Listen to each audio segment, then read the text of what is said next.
The Blackwell sisters were never declared dead, just missing. Listen. One soft chime rolls through the dark, then nothing. No nightbirds, no wind, just the air holding its breath. Blackwell Estate. The year is 1904. 93 souls have vanished inside that stone mansion, and not a single grave holds their names. People in the nearby town won't even speak the sisters' first names. They say the hill keeps secrets better than any coffin. Picture a candle burning in an empty hallway. If that tiny flame goes out, the house might start talking, whispering who it took and who it wants next. They say if you walk the estate grounds after midnight, you'll hear 3 knocks under your shoes, like someone is tapping from below, begging to be let up. One constable swore he saw handprints on the inside of a locked window. He quit the force the next morning and left the county forever. The new sheriff won't drive within a mile of the front gate. Even the priest refuses to bless the place. He says some doors aren't meant for holy water, only for fire. Folks count the missing the way sailors count storms, 93 and climbing.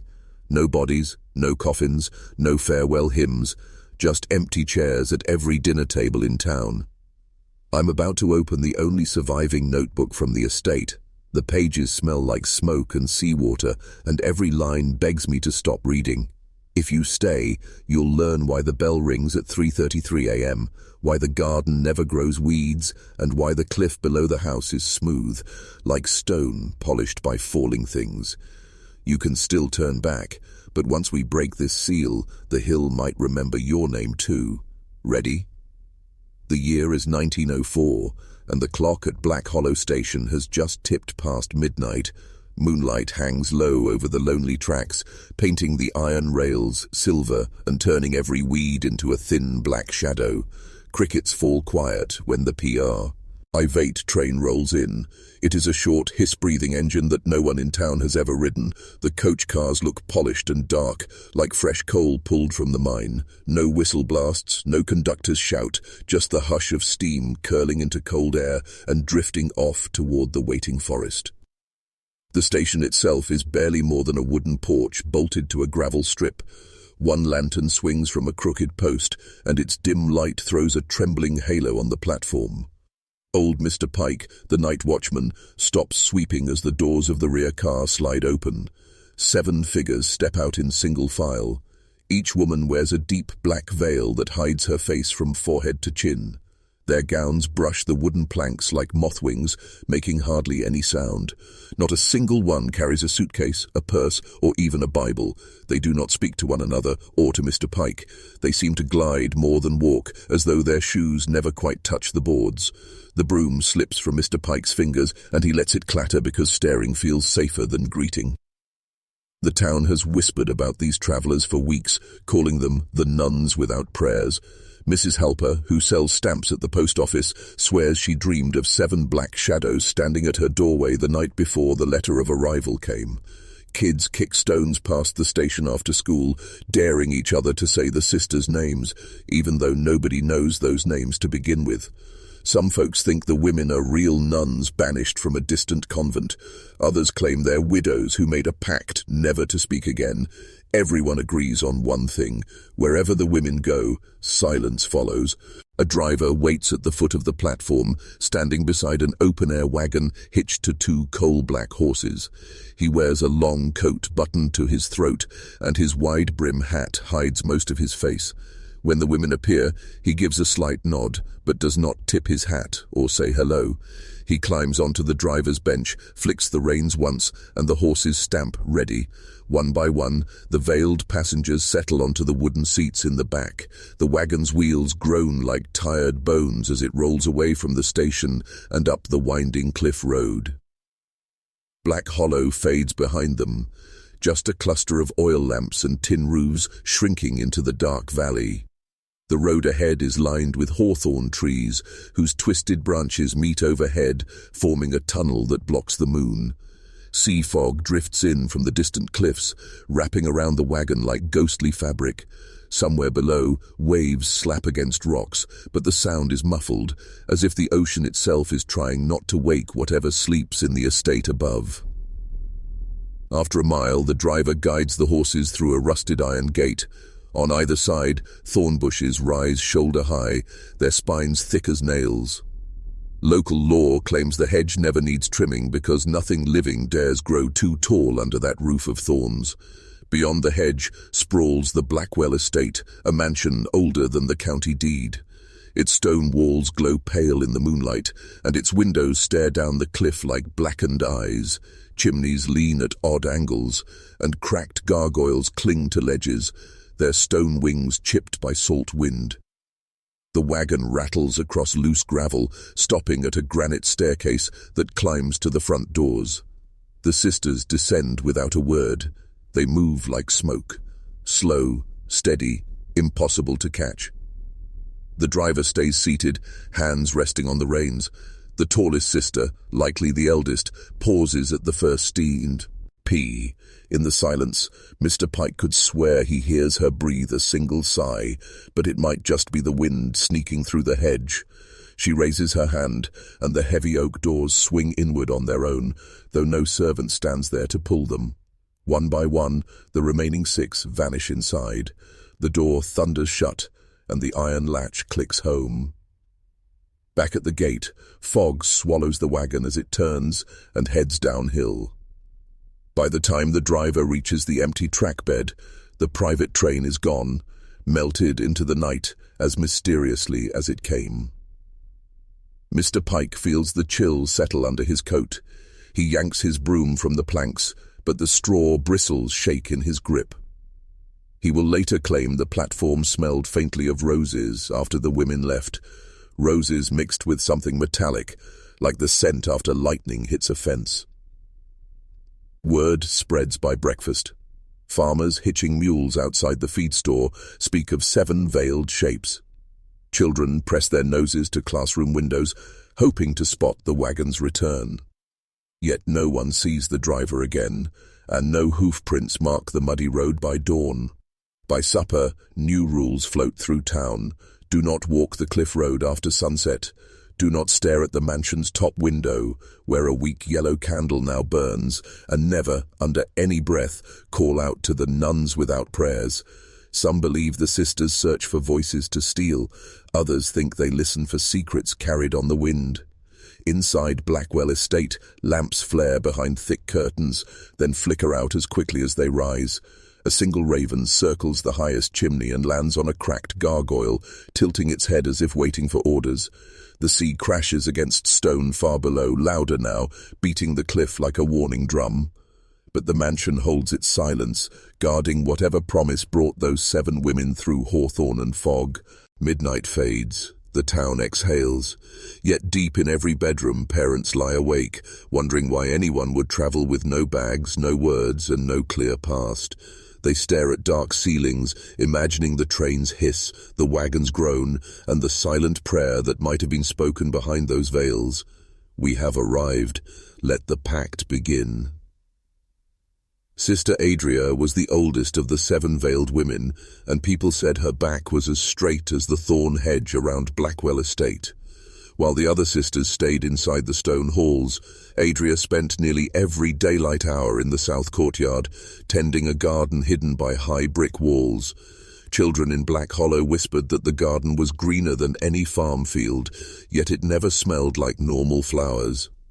Sweet scents mixed with sharp, peppery smoke drifted over the wall and floated all the way to the schoolyard.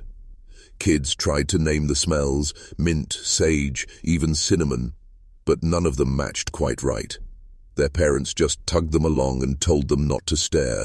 Everyone knew Sister Adria was growing plants nobody had ever seen, plants that curled and glowed pale blue before dawn, plants that closed their leaves the moment a stranger leaned over the bricks. Town doctors got curious first. Dr. Finch said he spotted foxglove as tall as a man, white as bleached bone, bending toward the sun like it was listening for secrets. Nurse Clara, who had books on wild cures, claimed she saw a vine with yellow thorns that pulsed as if it had a heartbeat. No one could prove what really sprouted there because the gate stayed locked, and Sister Adria alone carried the iron key on a chain around her throat. She was polite when townsfolk visited the estate, always nodding in greeting, but she never invited them inside the garden. When asked what she grew, she smiled a thin, faraway smile and said, "Only what the sisters need." What that meant, nobody knew. Kids dared each other to peek through the ivy cracks. 12-year-old Ruthie Crawford stood on her brother's shoulders one Saturday and said she saw silver leaves shaped like teardrops, each one bigger than her palm.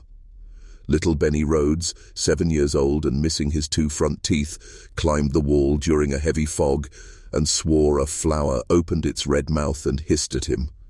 After that, Benny hardly spoke for days. His mother said he wasn't sick, just quiet. The same thing happened to 2 more children who poked near the wall.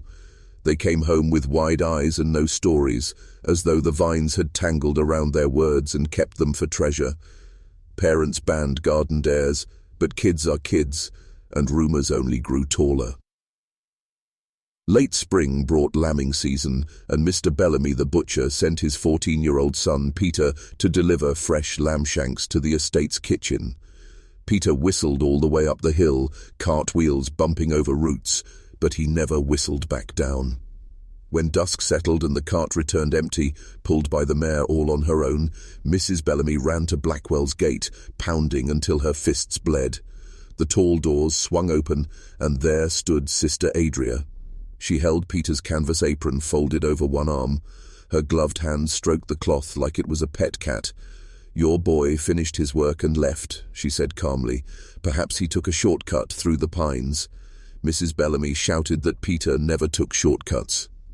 Adria only tilted her head and closed the gate with a gentle click. Sheriff Dugan gathered 2 deputies the next morning and knocked hard enough to shake dust from the gargoyles.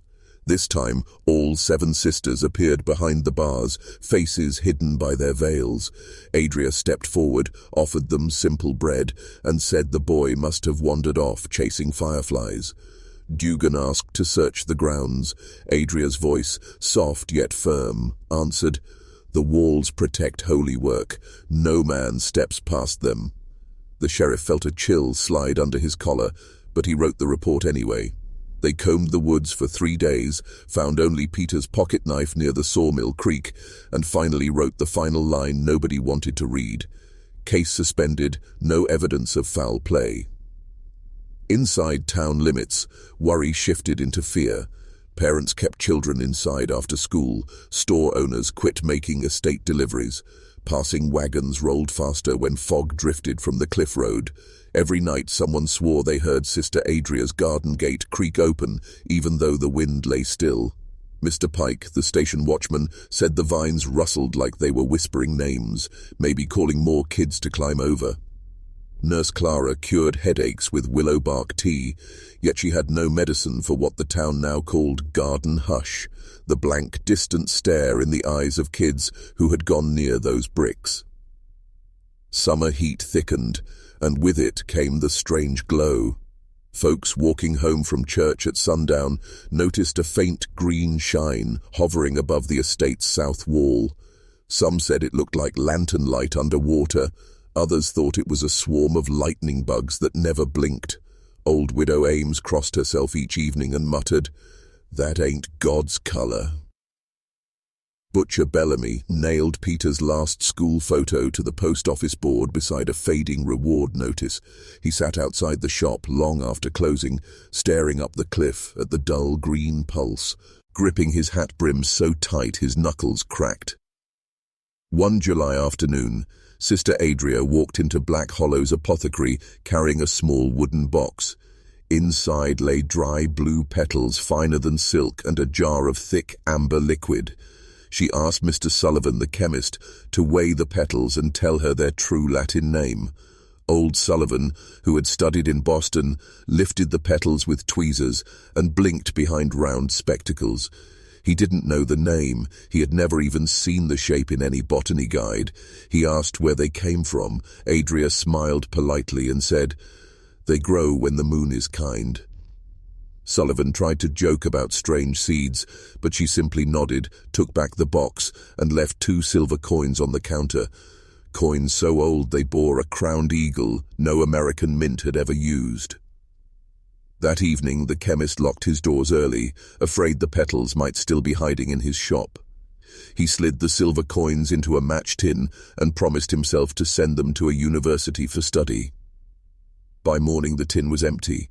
No lock was broken, no window lifted.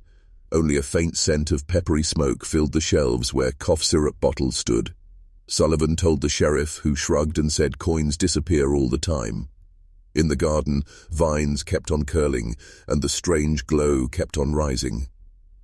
Autumn blew in with sharp salt wind from the sea, turning leaves brittle and orange. But inside Adria's walls, nothing browned. Traveling merchants passing below the cliff claimed they glimpsed giant lilies blooming crimson against fresh green hedges, even as frost lay on the fields. They swore one flowerhead followed their wagon like an eye until the curve of the road hid it. When they told the tale at Moran's tavern, regulars spat over their shoulders and said, "Keep that story for the city rubes. We have enough trouble here." Another child went missing, 10-year-old Elsie Grant. She had been hunting shiny black beetles near the estate fence. Her brother heard a soft humming, turned, and saw Elsie standing on tiptoes, fingers threaded through the ivy. He shouted, and she jerked away, eyes wide as moons, then sprinted toward home. By the time he reached the lane, Elsie was gone. No one saw her again, but her hair ribbon was found stuck to a thorn at the garden gate. Sheriff Dugan stared at the ribbon, red against grey stone, and swallowed hard. He talked of bringing in state officers, yet letters somehow never left the post office. Ink soaked through address lines, stamps fell off envelopes, and one mailbag tore open, spilling requests into a muddy ditch. Dugan cursed the growing list of lost folks and locked his office door each night, listening through the window for humming no wind could make. By late October, the butcher's wife marched toward the estate with a shovel on her shoulder, wild hair flying in the gale. Neighbors tried to stop her, begging her to think of her other children, but she shook them off. She reached the thorn wall and slammed the shovel blade against the gate. Lights flickered in a second-floor window, and Sister Adria stepped out onto a narrow balcony. She raised one hand, palm open, as if to bless the angry mother. Without a word, the shovel slipped from Mrs. Bellamy's grip and clanged on the stones. People watching from the road swore she lowered her head, turned, and walked back down the hill as calmly as if she'd never been grieving. They said her eyes looked like mirrors reflecting moonlight, empty of tears or rage. From that night on, she never spoke of Peter again. The town met at the church basement and argued about torches, warrants, and walls. But the preacher asked, "What if we stir up something worse?"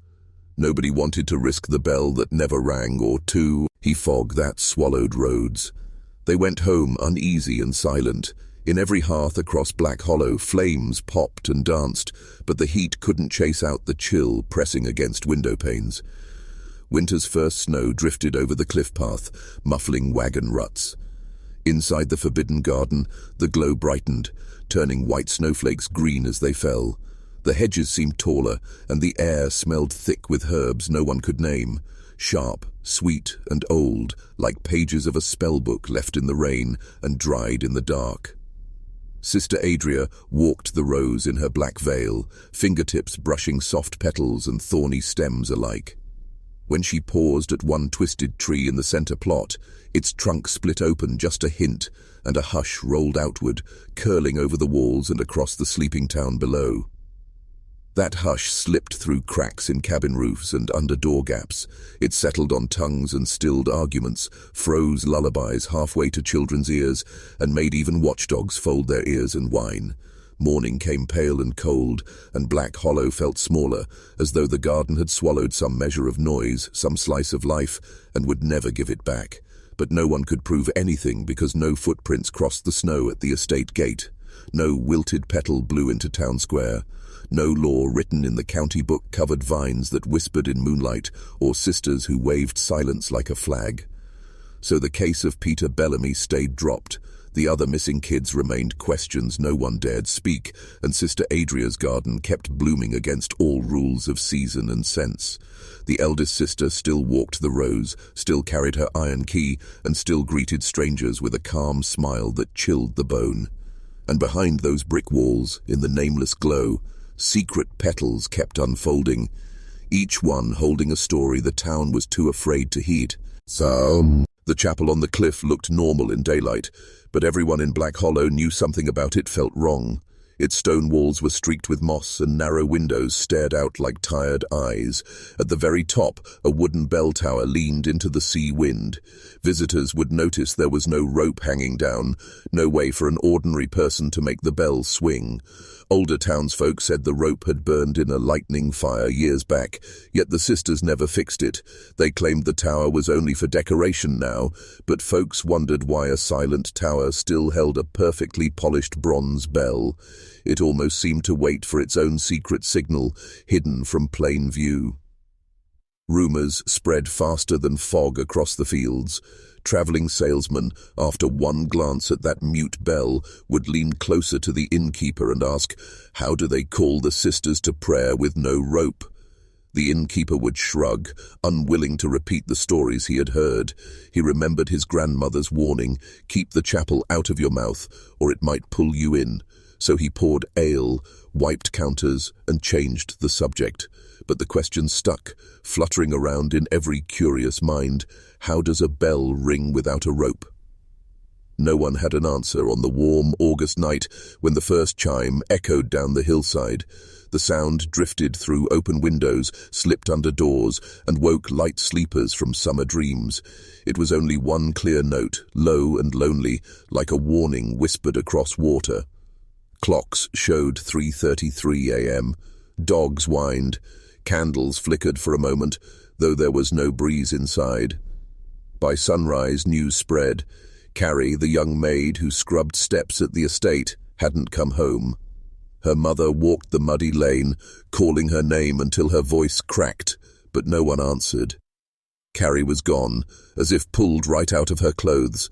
People told themselves it was a sad accident. Maybe she slipped and fell near the cliffs, but deep down, they felt the bell knew more. 2 weeks passed, and the town tried to calm itself. Parents walked their children to school, glancing at the tall tower each morning. Coal miners crossed themselves before entering the shafts. The autumn market went on, but conversation stayed hushed. Then, just when everyone dared hope the odd chime was a one-time thing, the bell rang again. Same hour, same single note. Rollin, the milkman, failed to appear on his daily route at dawn. His cart wobbled home behind a confused horse, crates still full. Neighbors checked his cottage. Milk cooled on the stove. Toast sat half-eaten on a plate. Rollin's boots waited by the door, but Rollin himself had vanished. 2 chimes. 2 missing souls. Sheriff Dalton marched up the steep path, coat flapping like a black flag. He questioned Sister Adria first, then each of her 6 silent companions. Their answers were short and sweet as sugar water. They had prayed all night, they said, and heard no bell. Inside the tower, dust coated every rafter.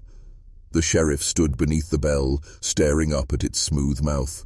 No footprints, no ladder, no rope, no way to pull it. Yet the cold metal still vibrated faintly, as if it had secrets it wouldn't share. Dalton left with more questions than he brought. The town held a meeting at the schoolhouse. Old Mr. Peabody pounded a desk and called for courage. Miss Lark said everyone should avoid the estate until daylight was longer, but letters had to be delivered, bread had to be brought, taxes had to be counted, people needed their wages. So daily life continued, though nobody enjoyed the walk past the thorn hedge that curled around the Blackwell grounds like a living chain. Each evening, workers hurried home before dusk, checking the horizon for any glow in the chapel windows. Then November rolled in with cold rain. On a stormy Monday, the bell gave its third lonely cry. This time, Mr. Thompson, the tax collector, never made it back to town after tallying the estate's ledgers.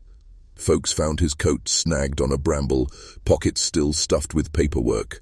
Horses shied at the coat, snorting as though it smelled of lightning. 13 nights later, another chime floated through icy air.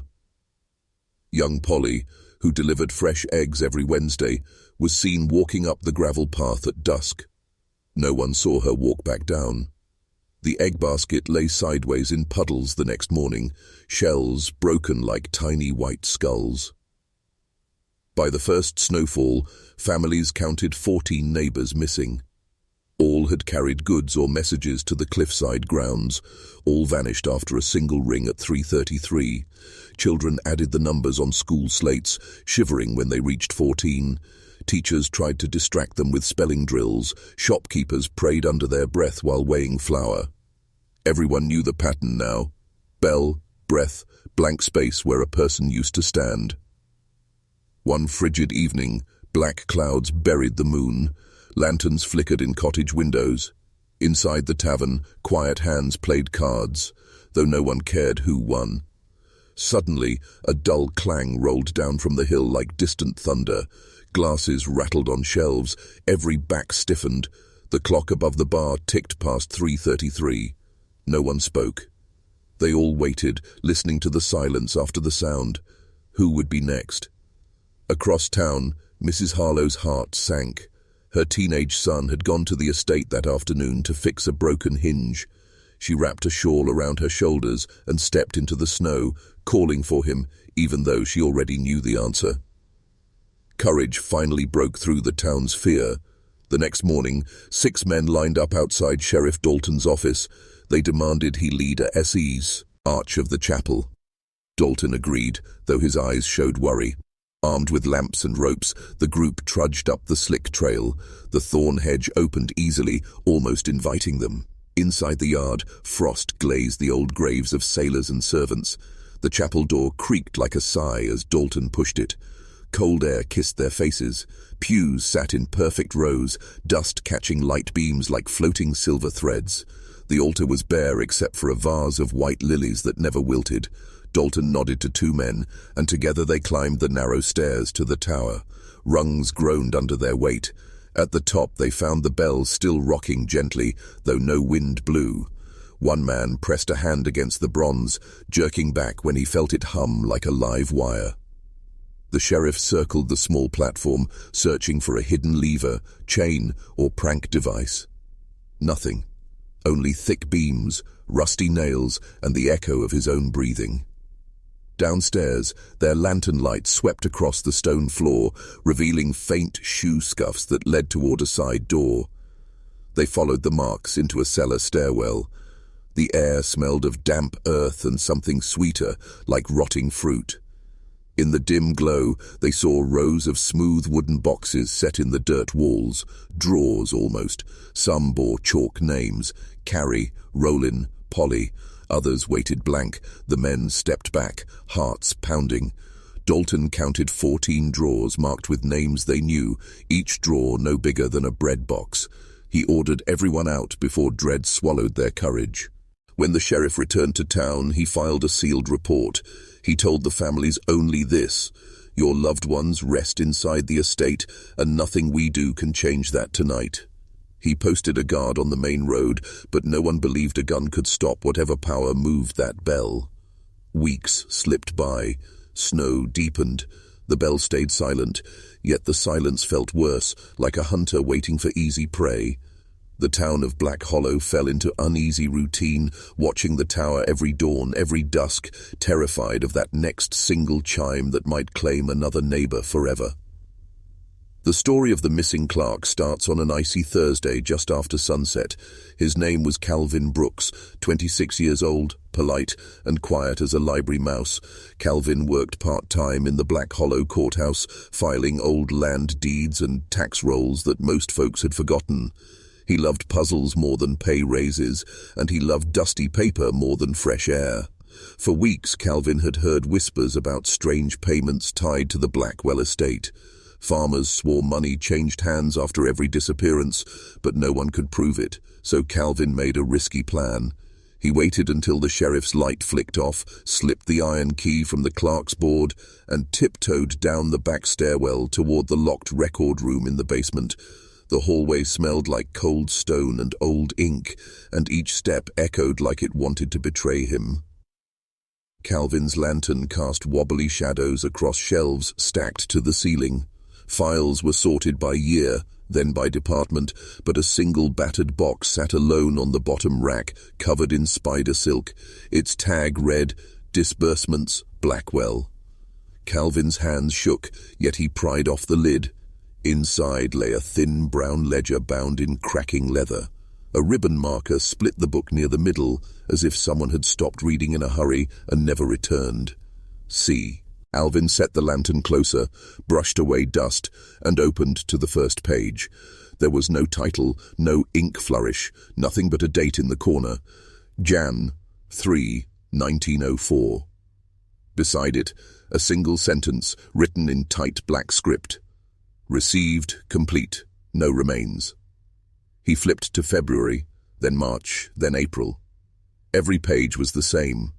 93 dates, 93 lines, no names, no dollar amounts. Only those chilling words.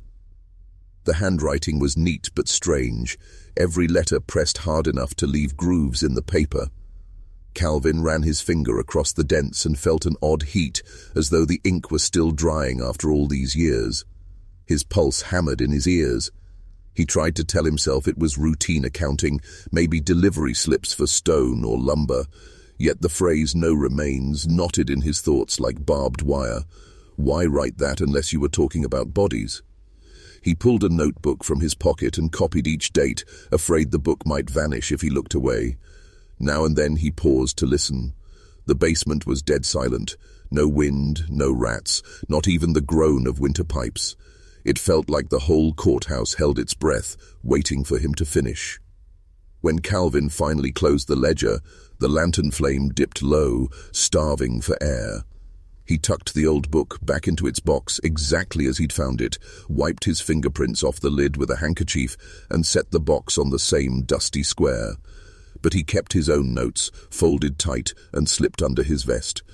As he left, he locked the record room and returned the key, making sure the peg still hung straight. On the street, snow had started to fall. He walked home fast, head down, wondering if footsteps trailed behind him or if it was only the wind shoving flakes across brick. That night he slept with a chair against the door and a candle burning to the nub. Over the next few days, Calvin dug deeper.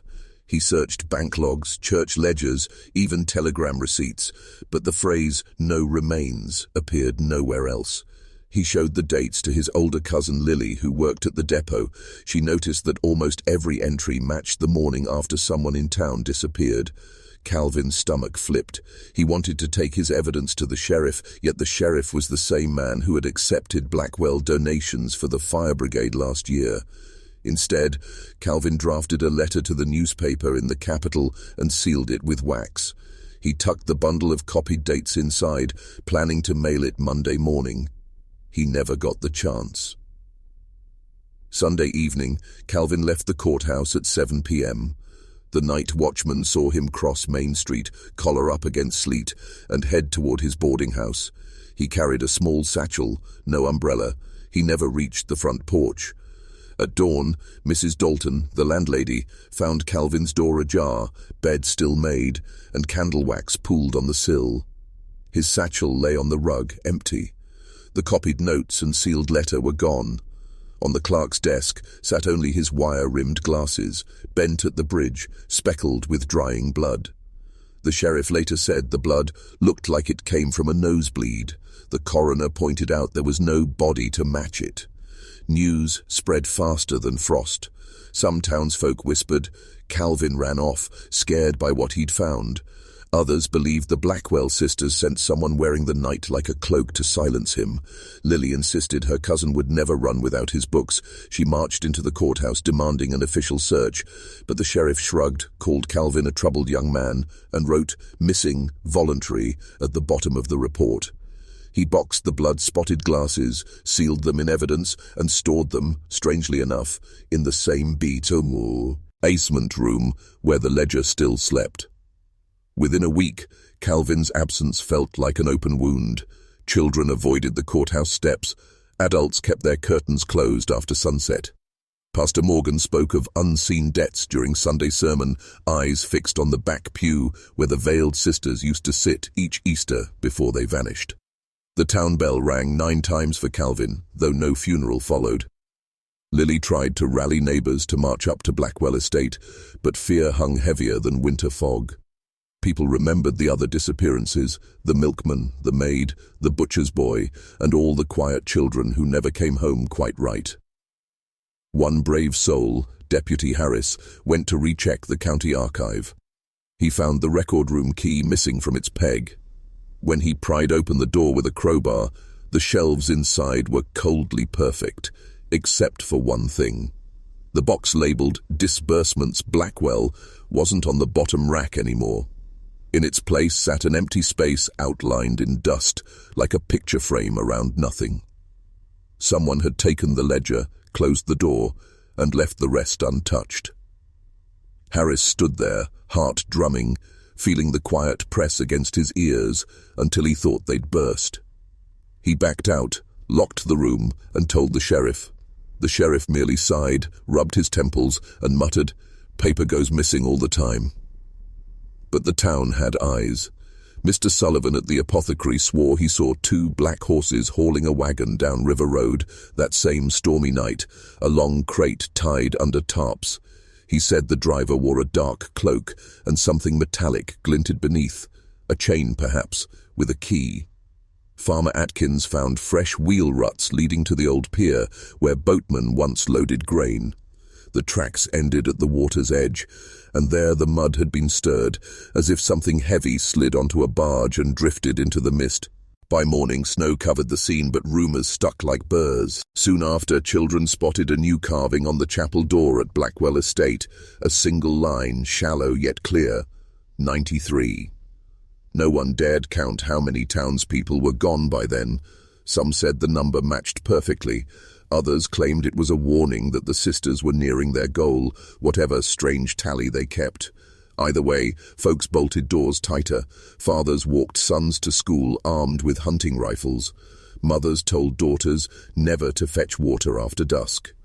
The bell tower on the estate stayed silent, but everyone felt a ringing in their bones all the same, like a clock ticking towards something no prayer could stop. Weeks slipped into months. Snow melted, roads turned to rivers of mud, and spring birds chirped over empty porches. The sheriff refused to reopen Calvin's file. Deputy Harris quit and moved inland. Lily packed Calvin's few belongings, his favorite puzzle book, a chipped teacup, and a dusty lantern, and set them in a trunk labeled "Return when he comes home." She placed the trunk at the foot of her bed and waited, but the knock she hoped for never came. On quiet nights, she dreamed of eyeglasses sinking into deep water, lenses catching moonlight like ghost eyes, always staring, never blinking. One May dawn, Lily found a scrap of parchment slipped under her door. On it, the same tight script Calvin described: received, complete, no remains. Though the ink was fresh, the edges of the paper were singed. She ran to the sheriff again. He refused to touch the parchment. He said maybe it was a child's cruel prank. Lily left town that same day, boarding the first train east, clutching the scrap in her coat pocket, vowing to show it to anyone who would listen. No one knows if she ever found such a person, because Lily too vanished somewhere between Black Hollow and the capital. Only her suitcase arrived, riding the baggage belt alone, filled with clothes neatly folded around an empty space, just big enough for a single missing piece of paper. Back in Black Hollow, the record room key is still on its peg, but no clerk volunteers to use it. The shelf where the ledger sat remains bare, gathering dust in the shape of secrets, and on Calvin Brooks's abandoned desk, the blood-stained glasses rest inside a glass case. Visitors say they sometimes see fog swirl inside the lenses, like 2 small storms forever turning. No one wipes the case clean. No one wants to know if new fingerprints might appear. And behind the courthouse walls, the whispered count stays frozen at 93, though every heartbeat in town fears it could tick higher with the next soft chime. The main hallway of the Blackwell estate is wider than a school gym, yet it feels tighter than a closet because of what hangs on its walls. 7 portraits stare down at anyone who walks through. Each frame is as tall as a grown man, carved from black walnut and polished until the wood looks wet. The paintings show the Blackwell sisters standing in a straight row. Their habits are plain, the cloth a flat grey that swallows light. Their eyes are dark, almost smudged, but they still seem to lock onto you no matter where you stand. The strangest part is their mouths. Every single mouth is shut tight under a thick smear of bright red colour. It looks like the artist dipped a finger into paint and dragged it across each face in one angry swipe, telling the sisters, "Say nothing." At first, townsfolk thought the red streaks were just a gloomy style choice. Painters from big cities sometimes tried odd tricks to get attention, and the Blackwell family had enough money to hire any artist they wanted. But the hush in the hall felt heavier than style. Visitors spoke in whispers or not at all. Even the floorboards, which groaned under every step, seemed to quiet themselves in front of the portraits, as if wood could show respect or fear. Children who snuck into the estate on dares said the red marks looked wet in moonlight. One boy swore he saw a drop slide down Sister Adria's chin and disappear before hitting the frame. Years later, after the sisters went missing and the estate was padlocked, 2 art experts arrived from the State University. Professor Ellis was short, with wire glasses, and loved nothing more than proving a painting was fake. Dr. Ramsey was taller, with a white streak in her hair, and cared only about hidden stories inside old art. They set up bright lamps, glass slides, and tiny razors for taking color samples. Their first job was simple: scrape a speck of the red layer from Sister Lilith's portrait and test it. The flake was smaller than a grain of salt, yet when they placed it under the microscope, both experts sucked in a breath. The cells were shaped like little discs, not flakes of dried pigment. Professor Ellis whispered, "This isn't paint at all. It's human blood." The finding should have gone straight to the police, but the experts wanted to keep the credit, so they kept silent and hurried through the rest of the portraits. Same test, same shock. All 7 mouth smears were blood. The stain was old, but under certain lighting it still gave off a dull shine, the way a scab sometimes catches sun between clouds. The experts packed their slides into labelled envelopes and drove back to campus with the heater off, because even warm air felt wrong after what they'd learned. They agreed to run deeper tests, figure out blood type, maybe even family ties. If the blood matched a missing person from town, the portraits could break the century-old mystery wide open. A week later, the samples arrived at the university's forensic lab. The technicians stored them in a locked freezer drawer marked, "Do not disturb." Only 3 people had the key. Cameras watched the hall day and night. Still, on the 4th night, a fire alarm screamed. Sprinklers burst, soaking white coats and expensive machines. When the smoke cleared, the freezer was a crumpled shell. Everything inside had burned. The flames chose one drawer, only the one holding the slides. Investigators blamed faulty wiring, but Professor Ellis insisted the flames had to be set on purpose. He said the pattern was too neat, the timing too perfect. Dr. Ramsey nodded and went pale. If someone wanted the samples destroyed, that someone had known the exact shelf to strike.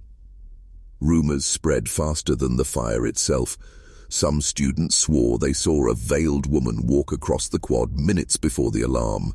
A guard claimed a bell tolled once in the basement, though the campus had no bell down there. Others pointed out that 3:33 a.m., the time the alarm went off, was the same hour the Blackwell bell rang back in the old reports.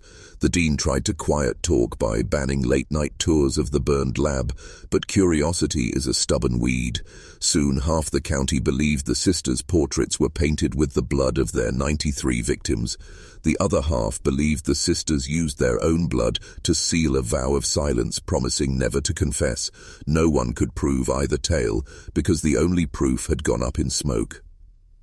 Back in town, the portraits became a challenge. Brave souls snuck into the estate, hoping to peel off fresh samples. Each attempt failed.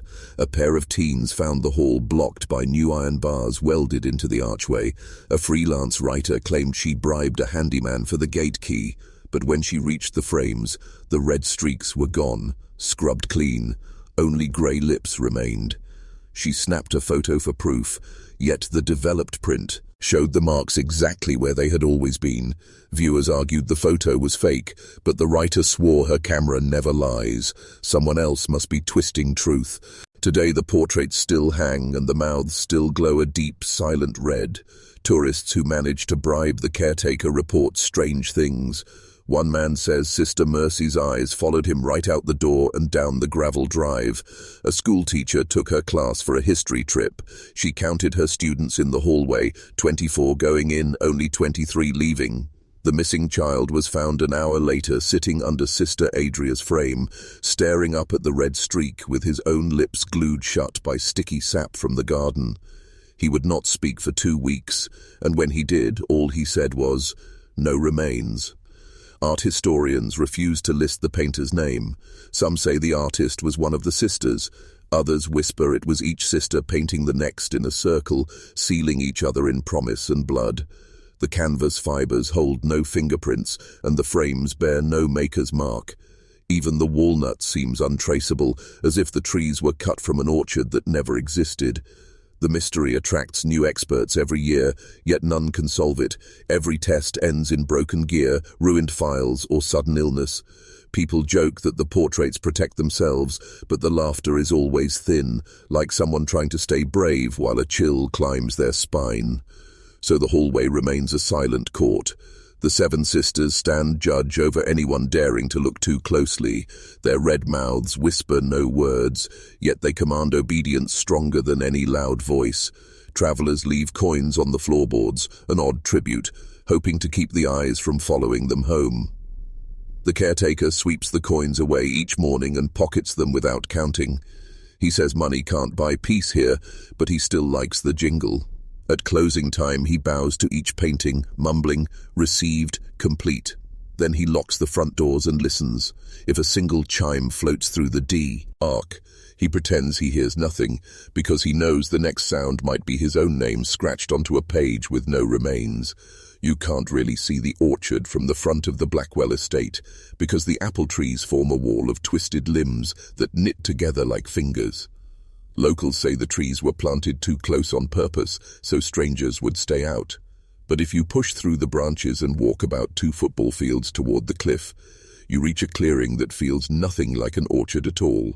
There, in the thin grass, lie 93 flat stones, arranged in one long spiral. The stones are dark grey, almost the colour of storm clouds, and each one is as smooth as a river pebble, even though no river runs nearby. They sit flush with the dirt, so you can trip over them before you notice what they are. Farmers who hunt lost sheep up here say the pattern looks like the path a snail would draw if it circled itself forever. Nobody knows who laid the stones or when, because the Blackwell family records end long before the orchard was planted. Every stone is the size of a dinner plate, and not one has scratches, carvings, or even a chip. That's strange, because the coastal wind throws salt and grit around like needles, yet the stones stay perfect. Kids from town tried to etch initials into one with a pocket knife once. The blade snapped, and the boy's wrist bruised black. He told classmates the stone felt like metal hidden under rock skin. No one has tried carving since. Dogs hate the place most of all. Walk a dog along the orchard fence, and it stops cold the second the spiral comes into view. Tails drop, ears flatten. Some dogs whine and twist free of their leashes, sprinting back toward the road. Even the strays that roam the woods refuse to cross the clearing. Hunters notice the silence first. No squirrels chatter, no crows caw, not even crick. Its chirp inside the spiral. It is as if sound itself steps around the pattern, the way people do when they see a fresh grave. One spring, a science teacher named Mr. Halverson brought his geology club to study the stones. He thought the pattern might be an early settler's calendar, like Stonehenge in miniature. The students made chalk marks in the grass to measure spaces between each slab. They discovered the gaps grew wider the farther they moved from the center, following a steady rhythm. Mr. Halverson recognized that rhythm from math class, the Fibonacci sequence, where each number equals the sum of the two numbers before it, 1, 1, 2, 3, 5, 8, and so on. Nature loves that pattern. You see it in pine cones, seashells, and sunflower seeds. Finding it in a stone spiral made the teacher bounce like a little kid. He took photos, filled notebooks, and told the club, "This could be a once-in-a-lifetime discovery. If the stones are placed by design, someone here understood advanced math before modern schools even existed." The story should have ended with praise at a science fair, but 3 days later, Mr. Halverson's house burned to the ground at 2:07 a.m. Neighbors woke to popping wood and rising flames bright enough to turn night into sunrise. Firefighters found the teacher in the doorway, still clutching a folder of spiral sketches. He had tried to escape with his notes, but never reached the porch. The official report blamed a tipped oil lamp, yet friends swear he used electric lights only. All the club files turned to ash except one warped camera lens, stuck to melted carpet. Nobody ever located the memory card. After the fire, the orchard gained a worse name. Town gossips called it the Fibonacci Field, while older folks whispered it was simply the 93. Curious tourists arrived with drone cameras, yet drones lost signal the moment they flew over the stones and crashed in the grass, batteries drained. A tech blogger planned to map the pattern with 3D scanners. He set up gear at sunrise, but by noon, every cable in his van had fried. He drove off furious, blaming the salt air, though salt had never wrecked copper wires in a single morning before. A church group tried to bless the spiral last autumn. They sang hymns, sprinkled holy water, and planted a wooden cross in the very center. By sunrise, the cross lay splintered, and the water had dried into a white crust shaped like, some say, a coiled snake. The pastor broke 3 ribs falling off his pulpit that week. He will not speak about the orchard now. The stones play tricks on distance too. Hikers report that the spiral seems tiny from the tree line, like you could cross it in 10 steps, but once inside, the path feels longer than a running track. One explorer counted 30 paces between each outer ring, yet could not reach the middle before dusk. His compass spun fast, needles chasing invisible norths, and the GPS on his phone wrote random letters instead of numbers. When he stepped back outside the trees, the devices worked fine again. He left without finishing his documentary.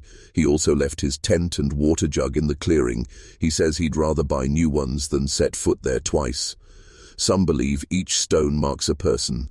93 stones, 93 names erased from the ledger, 93 graves that never needed digging. If that is true, the spiral might be a tally, a way to keep score of silence. Others think the stones are pieces of a lock, holding something in, not keeping people out. Maybe the sisters built it as a promise, no markings, because secrets love blank faces. The county council voted to fence the orchard last month. Workers started early, hammering posts near the path. By lunchtime, half the crew complained of pounding headaches and blurred vision. The foreman called for backup. Overnight, a windstorm uprooted every installed post and snapped them like matchsticks. Insurance blamed poor soil. The crew refused to return, saying the soil felt steady under their trucks until the first nail hit wood, then turned to pudding. Local builders now drive the long way around the estate rather than past the gate. Even the trees bend away from the stones, as if they do not want their roots near whatever sleeps beneath. Branches lean outward, forming an empty ring above the spiral, so the clearing is always open to sky. On full moon nights, the flat surfaces shine silver, and from the cliffs below, fishermen say the pattern looks like an eye staring at the sea. Waves crash louder when the moon is bright, almost like applause or warning. The Blackwell estate remains silent on the matter. The caretaker hired 2 new groundskeepers, but told them mowing stops at the orchard's edge. They nodded without asking why. Their tractor engines stall if pushed any farther anyway. Spare fuel does nothing. The machines start again only after they are rolled back past the trees. People keep trying to solve the mystery, but the orchard seems to erase answers as quickly as they appear. Notes burn, cameras fail, witnesses move away or fall ill. The stones stay neat and untouched, counting something only they understand. And dogs, who trust their noses more than stories, still refuse to set paw on that silent spiral. The west hallway on the second floor of Blackwell Estate was always cold, even in July. Every door there swung open with a rusty sigh, every door except the last one on the left. That dark painted door had no key hanging nearby, no tag in the caretaker's desk, and no records in county files. Town kids who dared each other to sneak inside swore they heard whispering behind the panels, like someone saying a prayer backward.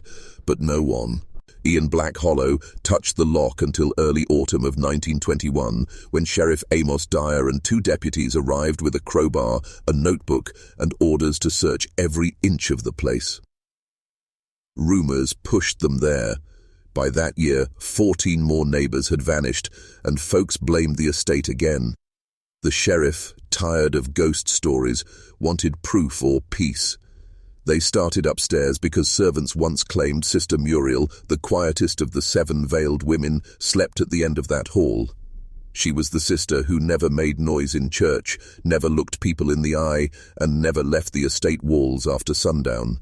Most locals had forgotten her face, but they remembered the hush that trailed her like a cloak.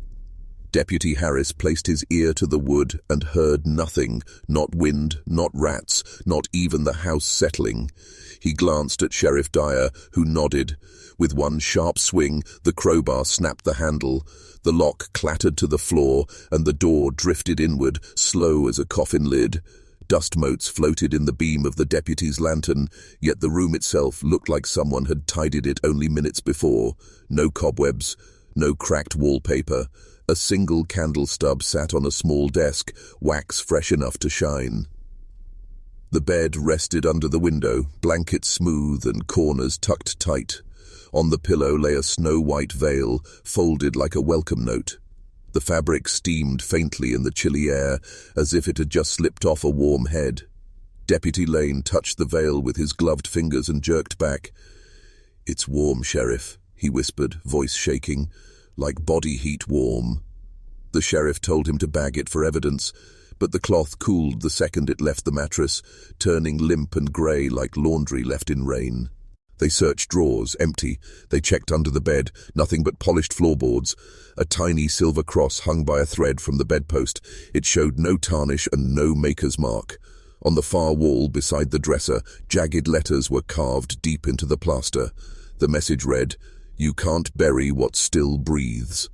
The words cut through paint and lath, reaching raw wood beneath. Fresh chips of plaster lay at the baseboard, as if the carving knife had stopped just hours earlier. Deputy Harris dusted for prints on the dresser knob, window latch, and wall carving. His powder caught no ridges, no smudges, not even a smear. "Like whoever lived here wore clouds for gloves," he muttered. They opened the window, expecting cobwebs outside, yet found hinges oiled and clean. Cold sea fog slid in, coiling around their ankles before crawling into the hallway like a living thing. Sheriff Dyer slammed the window shut and nailed it closed with 2 finishing nails he pulled from his coat pocket. "We'll keep the air out," he said, though his eyes suggested he hoped to keep something else in. The journal Sheriff Dyer carried listed every odd sign they found. When he dipped his pen into its ink, the tip snapped. He tried a pencil. The lead broke. Lane offered another pen. Its ink dried mid-stroke. Finally, the sheriff borrowed the crowbar, gouged a note into the wooden sill, and decided that would do. They snapped photographs with a box camera for proof, yet the film from that roll later developed blank white, as if the room swallowed light, the way deep water swallows sound. Before leaving, Deputy Lane reached to relock the door, then remembered the fallen handle. He pushed the door with 2 fingers. It shut without a creak. Even with no latch, it stayed closed, tight as a sealed envelope. Back at the station, they stored the warm-turned-cold veil in an evidence cabinet, set the carved wallboard in a canvas bag marked Muriel Room. The sheriff sent both to the state lab, hoping for cloth fibers or tool marks. 2 weeks later, a letter arrived. samples destroyed in unexplained fire, no backup remains. That same night, the evidence cabinet in Black Hollow burst its hinges and the canvas bag was gone. No one had touched the lock since morning roll call. Within a month, Sheriff Dyer quit, moved 3 states west, and never spoke of the case again. Deputy Lane lost his voice to an illness doctors could not name. Deputy Harris dreamed of a veil tightening around his mouth every night. He left town before the first snow. The room at the end of the hall is still locked, though no one can explain how. Realtors nail boards across the doorway, yet each board drops off within days, screws bent like soft clay. Tour guides who sneak guests upstairs say the bed still looks fresh and the pillow never gathers dust. Some visitors claim they feel warm breath on their cheeks, even though the window remains nailed and the air hangs colder than a meat locker. Kids retelling the story add their own twists. The veil floats at midnight, the carving bleeds on moonless nights, the bed sinks as if someone invisible lies down to rest. They dare each other to knock. None do. Because deep inside, everyone in Black Hollow believes the same thing. Sister Muriel never left that room. You can lock a door, bury stones, even burn ledgers, but a secret that still breathes finds a way to draw air. And somewhere behind that silent door, something is breathing, slow, patient, and entirely content to wait for the next set of footsteps in the hall. On calm nights, the people of Black Hollow swore the air itself could sing. When the wind dropped and every dog stopped barking, a thin hymn drifted down from the cliffs. It was slow, gentle, and carried strange Latin words few in town could spell, let alone translate. Old Mrs. Turner said the song sounded like a church choir lost inside a cave. Young Sam Peters thought it felt closer, almost as if the voices were brushing his coat collar. No matter where a listener stood, orchard, post office porch, or river bridge, the hymn never grew louder. It simply hovered at the edge of hearing, like breath on glass, then slipped away the second someone spoke. Sheriff Greeley tried to trace the sound one spring evening. He walked uphill with 2 deputies and a borrowed field microphone. They climbed through thorny brush, past the spiral of 93 stones, and stopped at the iron gate of Blackwell Estate. The hymn faded the moment their boots hit the gravel path. They searched the courtyard, the empty chapel, even the bell tower that held no rope. They found no speakers, no organ, nothing but peeling wood and damp stone. The sheriff, feeling foolish, blamed echoes from the sea and led his team back down the hill. Still, the reports kept coming. A shop owner closed early after hearing the tune float under his doorway even while his radio played loud dance music. A teacher dismissed class when every child looked up at once, eyes wide, claiming they could hear the sisters practicing. By midsummer, people refused to stay outside after nightfall. Doors locked, lamps dimmed. Yet the hymn slipped through window cracks and chimney flues, as steady as moonlight. Father Doyle, the town priest, decided proof was needed. He carried a brand new tape recorder, a heavy steel unit with fresh reels and a bright red record button, to the edge of the orchard. He set it on a stump at sunset, rest record, and walked away. Before leaving, he whispered a short prayer and stuck a thermometer beside the stump, hoping to explain the chill he felt on his neck. Back at the rectory, he could hardly sleep. Every hour he checked the time, planning what he would say when he played the tape for the bishop. At dawn, he hurried back. The recorder sat where he left it. No dew on its case, though the grass all around was silver wet. The thermometer had burst, glass split down the side, mercury frozen mid-climb. Father Doyle, uneasy, snapped the recorder shut and rushed to the church basement where the acoustics were clean and the walls thick. He placed the reel on the player and pressed play. For 23 minutes, the speakers gave only soft static like distant shore waves. No hymn, no rustle of leaves, not even a cricket. Then, at the 23-minute mark, everything cut to dead quiet. No hiss at all. 3 seconds later, a single voice, low, slow, and close to the microphone, whispered 5 words. "Why did you look?" The question felt more sigh than speech. It carried no wind, no echo, just cold warning. Father Doyle slammed the stop button, heart beating like a drum. He rewound, replayed, and heard the same 5 words, each time colder than before. He ran upstairs to fetch the sheriff. When they returned, the recorder had changed. Metal buckled inward, plastic knobs sagged like wax. A sharp burn smell filled the air. The reel itself was limp and stuck to the capstan, clear tape now tinted dark amber. No flame marks on the wooden table, no heat scorch on the plug. Only the recorder and reel looked boiled from the inside out. The sheriff touched the shell with a pencil. The pencil tip melted. He wrote that he tried to step away, but the floor tilted. The room turned heavy, as if water pressed against the walls. The lantern blew out without wind. He heard a single chime, thin and far. The same note villagers said rang at 3:33 every morning. In that sound he felt something slip behind him, though the mirrors showed nothing. He ran out, heart slamming, coat snapping behind him. On the second page, he said he found the main hall empty, but felt followed. Shadows seemed to fold around corners. He thought he heard soft feet on stone, but when he spun, the corridor was bare. He dropped chalk marks on door frames, yet when he turned back, the marks were gone. "The house eats evidence," he wrote.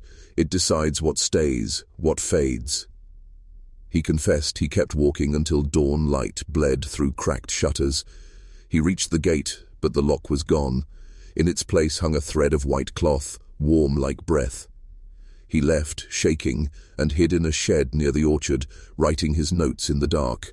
He planned to ride to town at first bell, yet every path down the cliff now looped back to the same shed door. On the final sheet, he begged Anna to burn his journals if they arrived without him.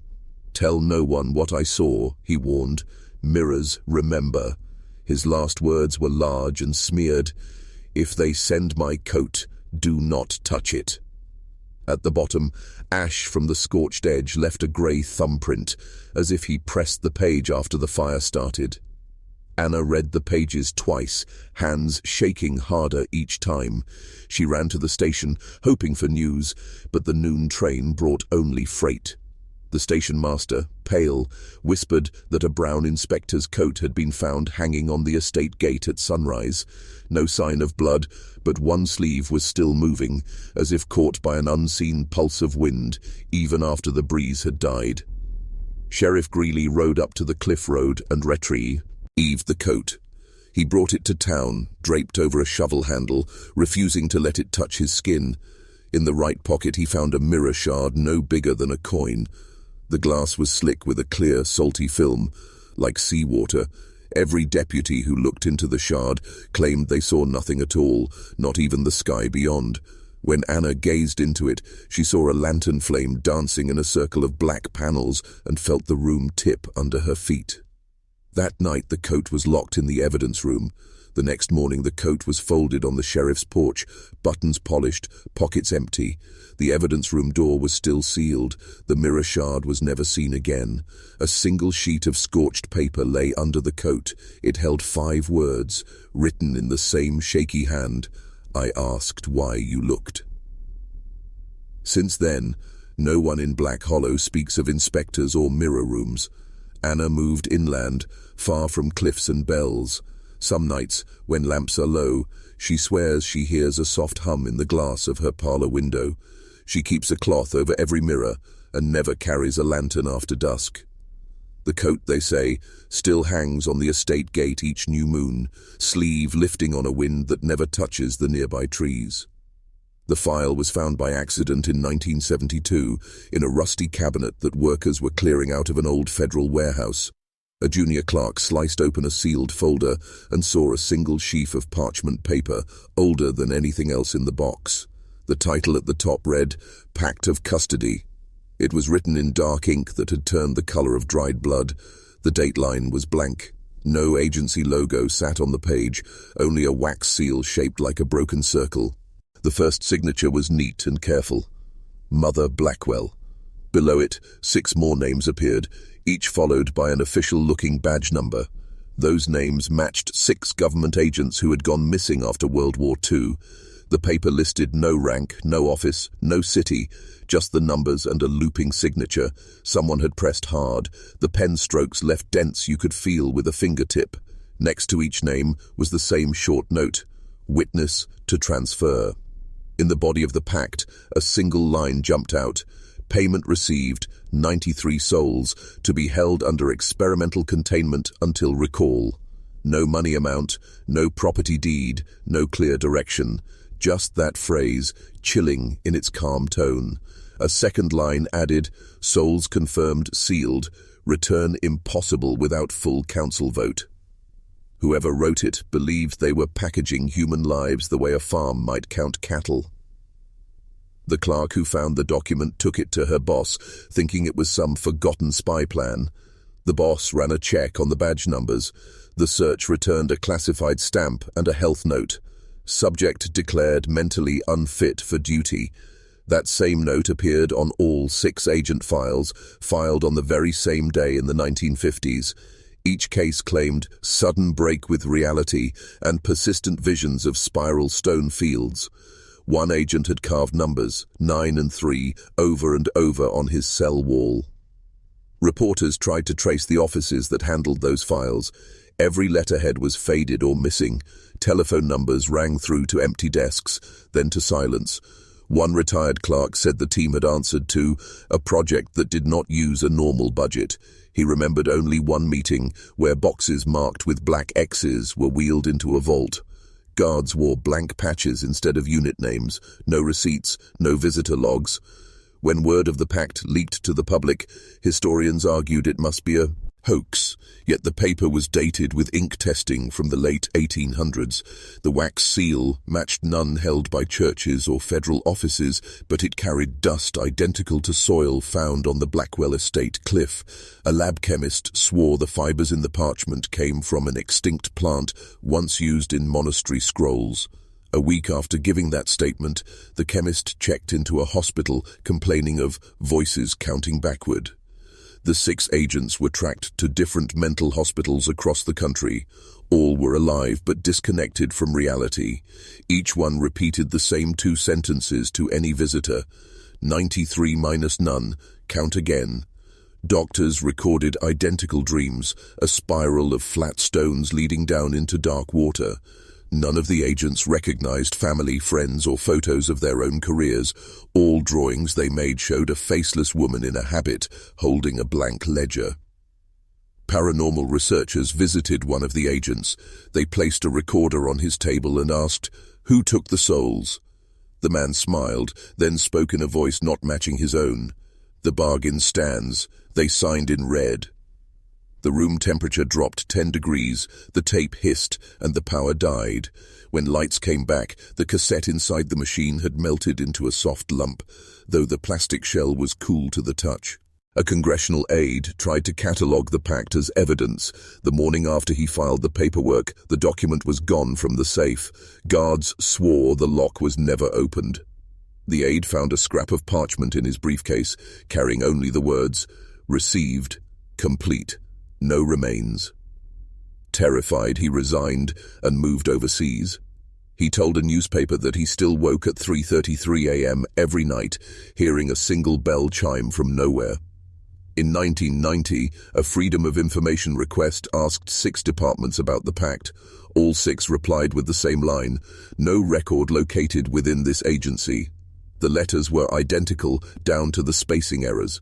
The lawyers who filed the request noticed the paper stock was the same vintage as the original pact, something modern offices no longer used. When they tried to verify the response, the contact numbers rang through to out-of-service tones. Today, the pact document is spoken of in low voices by archivists and night guards.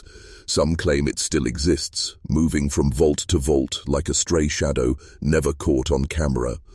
Others believe the parchment itself was only a carrier, that the real contract is burned onto the souls of the agents who signed it. What most agree on is simple: 93 people vanished around Blackwell Estate, and someone inside the government agreed to let it happen. So the question hangs: who paid for those souls, and what does experimental containment truly mean? Until that secret is dragged into daylight, the pact remains a living wound in the county's history, and the next person who digs too deep might end up like the clerk, the chemist, or the aide, missing days, lost sleep, and a single burnt corner on every page they try to keep. 5 times in 1 year, strange ceremonies took place at the Blackwell estate. Each time a bishop arrived with solemn faces and heavy robes. They carried a special seal, an iron disc stamped with a cross and a serpent. The seal looked old and worn, as if it had been buried for a long time. That seal was used to mark the doors and windows of the estate, and everyone whispered about what it meant. Right after each blessing, someone from the nearby village would drown. The first time, it was Old Man Harris, who walked too close to the riverbank at dusk. People said he heard voices calling his name. The second time, a farmhand's horse threw him into the water. The third, a fisherman's boat capsized in calm weather. The fourth, a child fell in while chasing a fallen lantern. The fifth, a schoolteacher slipped on the mossy stones. Each death happened within days of a blessing, and no one could explain why. After the third drowning, a villager found a bishop's ring buried in Sister Adria's forbidden garden. The ring was heavy and cold, decorated with tiny runes around the band. When someone brought it to a jeweler in town, the expert was baffled. It wasn't made of gold or silver. Instead, it tested as human tooth enamel. Legend says enamel from the dead can hold a curse. The ring's discovery only made people more afraid. Nobody saw the ring being buried. Some say Sister Adria planted it there herself, mixing it in with her strange herbs. Others believe the bishop dropped it on purpose, so someone would find it and spread fear. The ring has never been displayed again. It is locked away in a wooden box, hidden under the floorboards of the town hall. Every blessing was announced by a church bell that never rang at any other time. Only the Blackwell Estate's chapel bell tower would toll at midnight before a bishop arrived. Neighbors swore they saw shadowy figures walking through the fog toward the cliffside home. After the ceremony, the seal was pressed into the ground near the front gate. Cracks in the soil stayed, even when the earthen H was ploughed. In 1975, workmen repairing the chapel floor at the Blackwell estate found something strange. Beneath a loose stone, they uncovered a heavy metal box. The box was old and covered in rust. On the lid, the engraving read, 914B, not to be opened until memory fades. Nobody knew what memory meant. Locals whispered that the box held secrets too terrible to recall. After the find, the box was taken straight to the Nebraska Occult Crimes Archive, a dark brick building in Lincoln. It sat in a glass case behind locked doors, watched by guards at all times. Curious researchers tried many ways to peer inside. They used X-rays, but the images showed only shadows and shapes. Finally, a detailed X-ray scan revealed 7 human skulls stacked neatly on top of each other. Each skull appeared to be smiling, as if frozen in a grin. The sight sent chills through everyone who saw it. No one knows whose skulls those are. There were no names or records to match them. The archive searched old missing persons files from the Black Hollow area, but found nothing that fit. It seemed the sisters had hidden these bones long ago, then sealed the box so no one could find them. Legal teams and historians argued over opening the box. Some believed it held evidence that could solve decades of unanswered questions. Others warned that breaking the seal might release old horrors or erase memories again. The box remained untouched, its latch unbroken. At night, staff in the archive say they hear soft clinks from the display room. The metal box seems to shift slightly, as if something inside moves. Security cameras record nothing more than a faint shimmer of light around the box lid. No one can explain it. Visitors sometimes stand before the case and shiver. The glass feels colder than the room around it. They claim they can almost see faces pressed against the inside of the metal.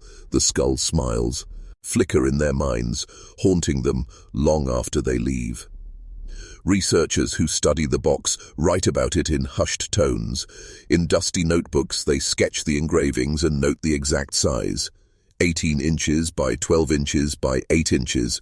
They measure the thickness of the steel walls, but none dare suggest opening it. The Nebraska Occult Crimes Archive now labels Box 944B as its most dangerous artifact. Signs warn, "Do not open." The key sits in a sealed envelope in a vault across town. Only the archive director may touch it, and only if ordered by a state judge. To this day, Box 944B waits in silence, 7 grinning skulls packed inside. Memory has not faded, and the box remains firmly locked. Some say that when the day comes to open it, the world will remember everything the Blackwell sisters wanted us to forget. Paranormal investigation teams keep coming back to Black Hollow, hoping to catch proof of the sisters' strange powers. They set up cameras, motion sensors, and audio recorders inside the old chapel and around the estate grounds. Every team says the same thing happens at exactly 3:33 a.m. At that minute, a single bell toll rings out from the broken bell tower, even though there is no rope and no one to pull it. The sound echoes across the empty rooms and down the long, dark hallways. Right after the bell rings, all the high-tech equipment goes dead. Cameras blink off, recorders stop, and flashlights die. Even cell phones lose signal, as if the sisters have reached through time to cut the power. Investigators scramble to restart their gear, but nothing works again until the clock strikes 3:34 a.m. By then, the moment is gone, and any chance at clear proof disappears with it. Teams try backup batteries and extra generators, but the same blackout happens every single night. No matter how prepared they think they are, the bell's echo always destroys air tools. Because of this, no paranormal team has ever stayed at the estate longer than one night. They pack up at dawn, shaken and defeated, with little more than faint audio of the bell and broken equipment to show for their stay. Most leave scraps of notebooks filled with sketches of the chapel and scribbled notes about the cold hush that follows the bell's toll. The final echo of Black Hollow remains unbroken. At 3:33 a.m., the bell rings, the equipment dies, and the estate falls silent once more, guarding its secrets against anyone brave enough to listen. Nobody has ever found a birth record or a death record for the Blackwell sisters. There are no church files showing they ever joined a convent, no official papers list their names, and even local newspapers from the time never printed an obituary for them. What we do have are a few old letters, yellowed with age, that call them the 7 Brides of Silence. In one letter, a worried merchant wrote that he delivered supplies to the estate and met 7 women who never spoke a single word. In another, a distant relative warned his sister not to visit Black Hollow, saying the sisters belonged to a secret brotherhood older than any local church. Were they real nuns who abandoned their orders, or were they cult leaders pretending to be nuns? Some historians suggest the sisters might have been a cover for illegal experiments or a hidden society that collected rare plants and human specimens. Others think they were simply women who wanted power and used the idea of silence as their badge. Local storytellers whisper that the sisters made a pact with something far darker than any government or church. They called themselves brides, not because they married a man, but because they married the idea of secrecy and death. If you asked them a question, they would look at you with the same empty black eyes and never answer. We may never know the truth. Every official trail ends at the iron gates of the estate. Every eyewitness story ends in fear or disappearance. The sisters left a legacy of mystery so deep that it swallowed every clue. Today, the Blackwell sisters remain as silent in history as they were in life. Shadows on the edge of our worst nightmares, impossible to pin down and too strange to forget. Final counter appears on screen. Missing 93. Found 0. The Blackwell sisters vanished without a trace. 93 souls lost, and not a single grave to mark their passing. Their silence has kept this mystery alive for more than a century. If silence is their weapon, what happens when we finally speak? We hold the power to break the quiet. Every question we ask, every story we share, chips away at the darkness that surrounds Black Hollow. Will we let fear keep us silent, or will we demand the truth locked inside Box 944B? This isn't just a tale of missing people, it's a test of our courage to confront the unknown. We've followed every clue, heard every whisper, and now the choice is yours. Should Box 944B be opened? Type unseal in the comments if you dare to unlock the final secret. Your voice could be the one that ends their century-long silence.